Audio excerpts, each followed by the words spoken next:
This is Katie from Instructional Solutions, and this video is going to show you how to avoid jargon and why you should. First of all, what is jargon and why is it a problem? So jargon is industry-specific phrases and buzzwords, things like ASAP or 110%. These are everywhere in business English, and they kind of feel like an insider term or part of the business dialect. So you might feel like they make you sound like you're part of a community, but there are two big problems with them.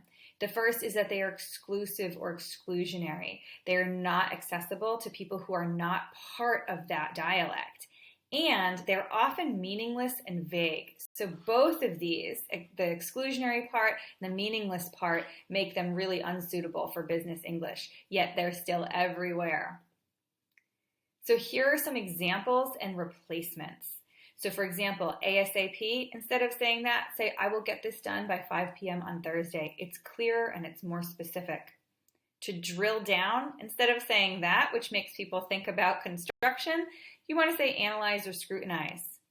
Circle back would be best replaced by revisit or discuss later, and even add a date and a time. To have balls in the air sounds like sports, and there's lots of sports idioms in business English, but it's better to just say that you have multiple projects or proposals in progress at this time.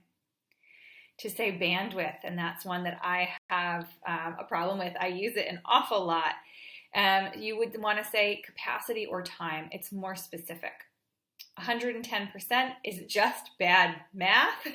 Instead of that, say full attention or a priority.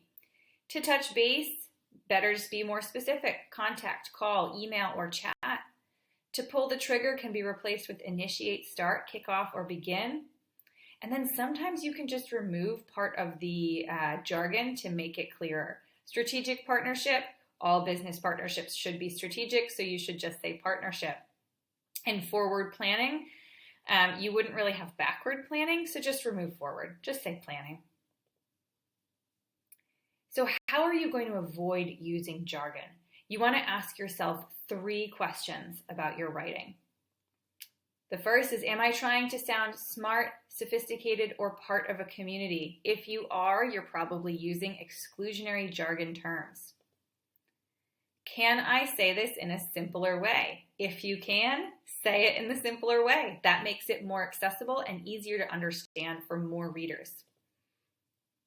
And the other is, would someone from another country understand this, even if that country speaks English? This will really help you drill down, analyze or scrutinize the jargon that you're using that's specific to your country. If you have any other questions about business English or business writing courses, or you want to access our Jargon Grader tool, please go to instructionalsolutions.com.